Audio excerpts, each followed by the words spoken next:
কেনাকাটা সবকিছু কমপ্লিট। এখন চলে যাব সোজা বাড়িতে গিয়ে দেখাচ্ছি যে আজকে কি কি কিনলাম। Good morning, welcome back to our channel. চলে এলাম আজকে আর একটা নতুন ব্লগ নিয়ে। সো আজকে হচ্ছে সানডে, আমরা দুজনেই ঘরে আছি। আর সানডেতে যেটা হয় স্পেশালি বাঙালিদের, যে সকালবেলা উঠে একটু বাজার করা। তাই আজকে আমরা দুজনে যাচ্ছি এখানে ব্যাঙ্গালোরে one of the oldest market, সেখানে বাজার করতে যাচ্ছি, যেটা আমরা এর আগেও অনেকবার গেছিলাম। বাট যেহেতু তখন আমরা ব্লগ করতাম না তাই দেখাতে পারিনি। হ্যাঁ, একটা ব্লগে তোমরা দেখেছো, সেটা হচ্ছে গণেশ পুজোর ব্লগে, যেখানে আমরা গণেশ আনতে গেছিলাম। সেইখানে আবার আমরা যাচ্ছি, বাট সেটা ছিল সন্ধেবেলা, তাই সেই জন্য সেরকমভাবে দেখাতে পারিনি। আজকে সকালবেলা যাচ্ছি, তো পুরোটা কভার করার চেষ্টা করব। অ্যাকচুয়ালি ওখানে ব্যাঙ্গালোরের ম্যাক্সিমাম বাঙালিরা যায়, তার কারণ হচ্ছে ওখানে বাঙালিদের যা যা পছন্দের জিনিস সেইগুলো ওখানে পাওয়া যায়। তার কারণ হচ্ছে এটাই যে বিগত অনেক বছর ধরে ব্যাঙ্গালোরে এত বেশি বাঙালি থাকে, তো ওরাও বুঝে গেছে যে আমাদের জন্য অনেক জিনিস রাখতেই হবে। তো সেই জন্য এখানকারই মানুষজন ওখানে বাজার নিয়ে বসে, বাট আমাদের পছন্দের জিনিস নিয়ে বসে। তো সেটা সত্যি খুবই ভালো লাগার জিনিস। তো যাই হোক, আজকে সেখানেই আমরা যাচ্ছি, বেশি কথা আর বলছি না। ওখান থেকে ব্রেকফাস্ট করারও কথা আছে, তো দেখা যাক কি হয়। এখন আর বেশি দেরি না করে বেরিয়ে পড়ি, আর আজকে পুরো সানডে রুটিনটা তোমরা দেখতে পাবে।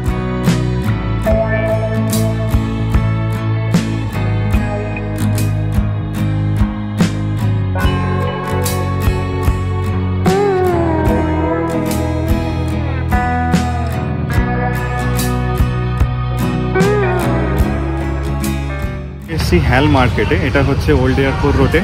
আর মানে এখানে সমস্ত রকম বাজার, ফল, এই সমস্ত কিছু বসে। তো চলো ভেতরে যাওয়া যাক, আর তারপরে পুরো ভেতরটা আমরা দেখাচ্ছি তোমাদের।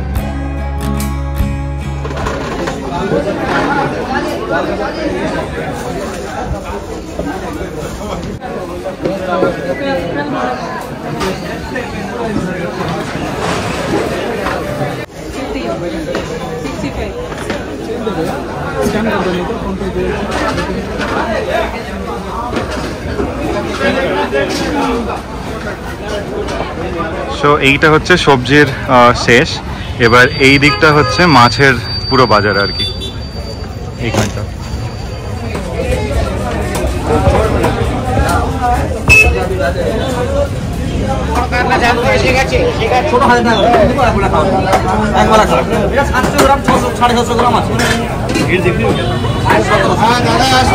এইখানে যে ভিড় আছে, এখানে পুরো বাঙালিদের কচুরি, লুচি এইসব পাওয়া যায় আর কি।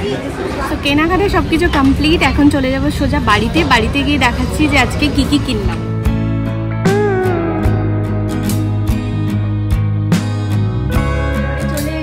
এসে আমি একটু ফ্রেশ হয়ে নিয়েছি। সৈকত গেছে খাবার আনতে। অ্যাকচুয়ালি ও সকালবেলায় ব্রেকফাস্ট করেনি, দুটো শুধু আমি ব্রেড খেয়ে গেছিলাম।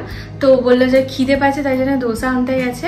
আর ওখানে একটা জায়গায় দেখালাম যেখানে বাঙালি সব দোকান আছে আর কচুরিও পাওয়া যাচ্ছিল, কিন্তু আর ওখান থেকে আর খাইনি, কেন কি ঘরে নিয়ে আসতে আসতে কেমন যেন একটা হয়ে যায়। আগেও আমরা এনেছিলাম। ও আস্তে আস্তে আমি তোমাদেরকে দেখিয়ে দিচ্ছি যে কি কি কিনলাম আর কি। ম্যাক্সিমাম জিনিসপত্র মানে কিছু কিছু যেগুলো এখানে পাওয়া যায় না সেইগুলোই কিনেছি, বলতে পারো শাক পাতা এই সমস্ত কিছু।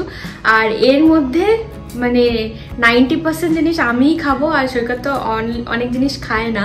চলো একবার দেখিয়ে দিচ্ছি কি কি কিনলাম। তো প্রথমেই স্টার্ট করছি। এটা হচ্ছে যে লাউ শাক, আর এটা হচ্ছে কচু পাতা, আর এটা কলমি শাক, এটা লাল শাক, বরবটি, আমলা, আর একটা কাগজি লেবু নিয়েছি। সেইগুলো কচুরলতি, বেগুন, শিম, আর এটা হচ্ছে বকফুল। এই সমস্ত জিনিসগুলোই কিনে এনেছি। আর ওই আন্টিটার দোকান যেটা আমরা দেখালাম, সেইখান থেকেই আমরা সবসময় কিনে থাকি, কেন কি ওনার দোকানেই সমস্ত কিছু অ্যাভেলেবেল থাকে, বাঙালি মানে বাঙালি সবজি বলতে পারো। আর এঁচোড়ও ছিল, কিন্তু এঁচোড়টা নিইনি, দেখি পরে যদি যাই তাহলে নেব। আর আমি মেনলি গেছিলাম কচুর পাতা নেওয়ার জন্যে, আর লাউ শাক যদি পাই লাউ শাক নেব। আর ভেবেছিলাম কুমড়ো ফুল, কিন্তু কুমড়ো ফুল ছিল না। তো লাউ শাক মানে অনেক দিন পরে নিলাম। আর একবার আমরা ওই যে আগে যেখানে আমরা যাই দশকর্মা সমস্ত জিনিসপত্র কিনতে, ওইখান থেকে আমি একবার লাউ শাক নিয়েছিলাম। সেটা মানে দুটো সরু সরু ইয়ে ছিল, ডান্ডা ছিল, আর তার সাথে 4-5টা আর কি পাতা। সেটা নিয়েছিল ওখানে 200 টাকা। তো এখানে দেখলাম অনেকটাই রিজনেবল প্রাইসে পাওয়া যাচ্ছে। 60 টাকা নিয়েছে এতটা শাক, আর শাকটা বেশ ফ্রেশ। আর তার সাথে কচু পাতা তো এমনিতেই সস্তা, কিন্তু এমনি নর্মাল দোকানে এখানে পাওয়া যায় না, ওখানে ছাড়া। আর বকফুল বলছে একটা পিস বকফুলের দাম হচ্ছে 10টা। আমি অনেকগুলো নিয়েছিলাম, তো আন্টি বলছে একটা পিস 10 টাকা, তো তাই জন্য আমি 10খানা নিয়ে এসেছি। মানে এতটা এক্সপেন্সিভ জিনিস আমি বুঝতে পারিনি। মানে প্রথমবার আমি ব্যাঙ্গালোরে বকফুল মানে এই প্রথম কিনলাম, আগে কোনদিন আমরা বকফুল কিনিনি, আর সেরকমভাবে দেখিও নি, হ্যালেও কোনদিন দেখিনি সেরকমভাবে। আজকে লাঞ্চে হবে চিকেন আর ভাত সিম্পল, তার সাথে ভাবছি যে লাল শাকটা বানিয়ে ফেলবো, কেন কি অনেকগুলো শাক খেলে নষ্ট হয়ে যাবে। তো অলরেডি সকালবেলা আমি চিকেন ম্যারিনেট করে গেছিলাম। তো আসুক সৈকত, আমরা খাওয়া দাওয়া করে নিই একটু ব্রেকফাস্ট, দেন তারপরে আমি রান্না করতে শুরু করব। এত দেরি হলো কেন? বাইক একটু দেখাতে গেছিলাম।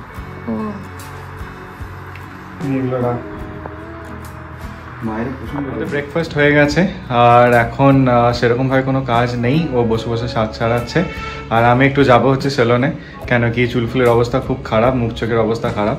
তো একটু কাটছাট করে আসি, এসে তারপর লাঞ্চের বাকি যেগুলো বাকি আছে, মানে অলরেডি অনেক কিছু হয়ে গেছে, হাফ প্রিপারেশন ডান। তো যেটুকু বাকি আছে সেটা এসে তারপরে করা হবে, ওকে একটু হেল্প করে দেবো। আর তারপরে দুপুরে এখানে আলু ভাজা হচ্ছে চিকেনের জন্য, আর লাল শাক বেছে রেখেছি।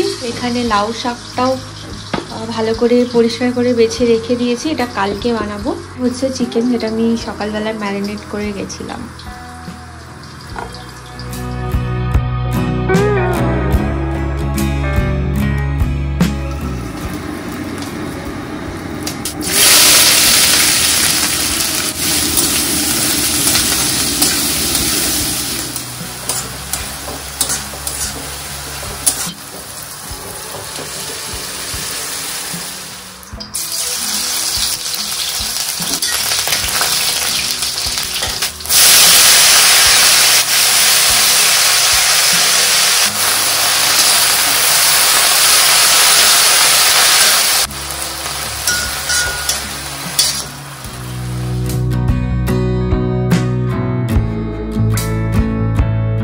তো দুজনে স্নান করে ফ্রেশ হয়ে গেছি, এখন লাঞ্চটা করে নেবো। অলরেডি 3টে বেজে গেছে, অনেকটাই দেরি হয়ে গেল। তাড়াহুড়ো করতে গিয়ে এখানে আমার হাতটা আজকে জ্বলে গেছে, অনেকটাই জ্বলে গেছে। প্রথমে যখন জ্বলেছিল তখন হচ্ছে যে কোলগেট লাগিয়েছিলাম, এখন স্নান করলাম বলে কোলগেটটা উঠে গেছে। দেখি এখন কি ওষুধ লাগানো যায়। আর আরেকজন এখানে বসে আছে অসুস্থ অবস্থায়, এখানে সকাল থেকে মানে রোদের মধ্যে গিয়ে আর কি মাথা যন্ত্রণা করছে, তাই জন্য বসে আর কি মানে মাইগ্রেনের একটা রয়েছে, তো মানে বেশি মাথায় রোদ লাগলে আমার অবস্থা খারাপ হয়ে যায়। তো যাই হোক, মানে এতটা ড্রাইভ করে যেতে হয়েছে, আসতে হয়েছে, আর আজকে রোদটা প্রচুর রোদ ছিল। হ্যাঁ, মানে ওই সময়টা মানে 9টার সময় যে এতটা গরম লাগছিল, মানে মানে বোঝা যায়নি। আমি ভুল করে সোয়েটার পরে গেছিলাম, আমার এত গরম লাগছে কিন্তু খুলতে পারছিলাম না। তো সেই জন্য এখন মানে প্রচন্ড মাথা যন্ত্রণা করছে, তাই কোনো রকমে লাঞ্চটা করে একটুখানি ভাবছি একটু শোবো 1 ঘন্টা, না হলে মানে ঠিক হবে না।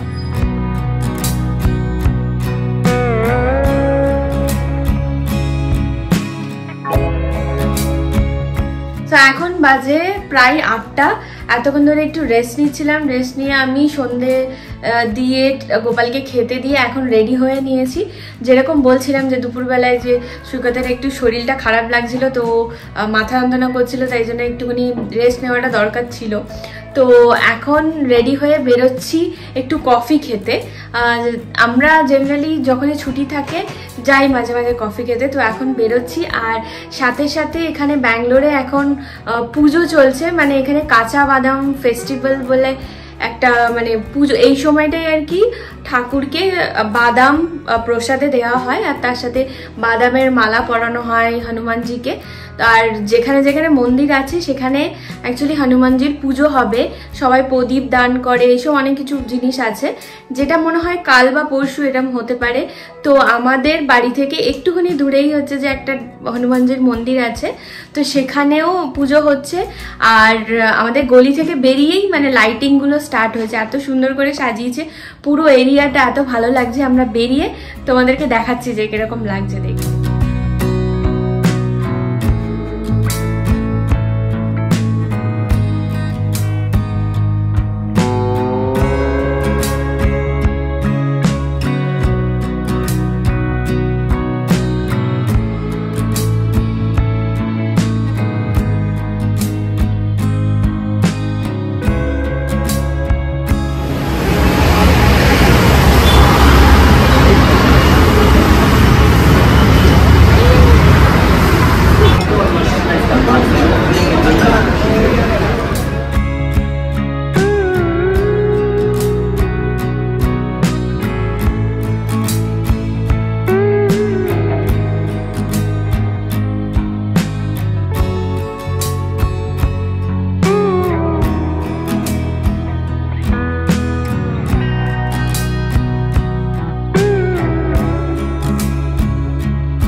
সো আমরা বাড়ি এসে গেছি, আর আমার এখনও মানে কি বলবো, এখনও মাথাটা একটু ব্যথা করছে, চোখ পুরো লাল হয়ে আছে। আমি জানি না ঠান্ডা লেগেছে কি হয়েছে। তো যাই হোক, আর ডিনার নিয়ে এসে গেছি, মানে দুটো ধোসা এনেছি প্লেন, আর জুহি বললো যে আমি রুটি খাবো, তো এই রুটি এনেছি। এবার যারা যারা ব্যাঙ্গালোর থেকে দেখছো, যারা সাউথের কালচারের সাথে একটু ফ্যামিলিয়ার, তারা হয়তো জানবে যে ধোসার সাথে বা ইডলির সাথে এখানে মানে চিকেন খেতে খুব ভালো লাগে। এটা কলকাতা বা বাঙালিরা অনেকেই জানবে না, বাট এটা একটা খুব সুন্দর কম্বিনেশন আর কি। তো যাই হোক, তো সেইটাই আমরা খাবো। সো বাইরের লাইট পুরো মন্দিরে সাজানো, এটা আশা করি খুব ভালো লেগেছে। তো অ্যাকচুয়ালি বাইরের এই যে সাজানো, এইটা প্রতি বছর কি হয়, মানে মন্দিরটা ওরা খুব ভালো করে সাজায়, আর মন্দিরের যে সারাউন্ডিংস যেটুকু আছে ওরা খুব ভালো করে সাজায়। বাট এই ফার্স্ট টাইম আমরা দেখলাম যে মানে সেই জায়গাটা ছাড়াও অনেকটা জায়গা জুড়ে ওরা মানে খুব সুন্দর করে সাজিয়েছে। তো যাই হোক, এখন অ্যাকচুয়ালি কি হয় না, শবরীমালার ফেস্টিভ্যাল চলছে, শবরীমালার টাইম চলছে, সেখানে সবাই যাচ্ছে, এবং মানে আমাদের ঠাকুরকে মানে বজরংবলীকে পুরো কাঁচা বাদাম দিয়ে সাজিয়েছে, এবং মানে কাঁচা বাদাম দিয়ে সাজিয়েছে ইন দ্য সেন্স মানে বাদামগুলো দিয়ে পুরো ওনার গায়েতে মানে পেস্ট করা আর কি, খুব সুন্দর করে পুরো পা থেকে মাথা অবধি সুন্দর করে সাজানো হচ্ছে। তো যাই হোক, আজকে দেখাতে পারলাম না সেটা, কেন কি বন্ধ অবভিয়াসলি, যেটা হয় ঠাকুরকে সাজাচ্ছে পর্দা দিয়ে। তো কালকে ওটা খুলবে, এবং কালকে চেষ্টা করব ছোট একটা কিছু ক্লিপ তোলার, একটা শর্টস তোলার, সেটা তোমাদের সাথে শেয়ার করব। এবং এখন এটাই চলছে পুরো সাউথে, যারা যারা জানো এই রিচুয়ালস কীগুলো মানে কি কি হয় না হয়। এখন আর বেশি দেরি করব না, ডিনার তো এসে গেছে, সেটা এখন আমরা খেতে বসবো। আর তার সাথে নেটফ্লিক্সে একটা ওয়েব সিরিজ দেখছি, ওই ইয়ে কালি কালি আঁখে, যেটার সেকেন্ড সিজনটা বেরিয়েছে। সেটা বেরিয়েছে অনেকদিন আগে, বাট আমাদের দেখার সময় হচ্ছিল না। আজকে দুপুর থেকে দেখছিলাম, কিছুটা হয়েছে, বাকিটা আবার এখন কমপ্লিট করব।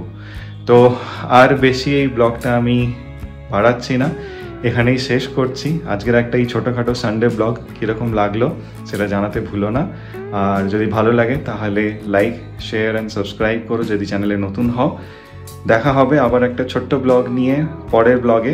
টিল দেন সবাই ভালো থেকো, সুস্থ থেকো, বাই, গুড নাইট।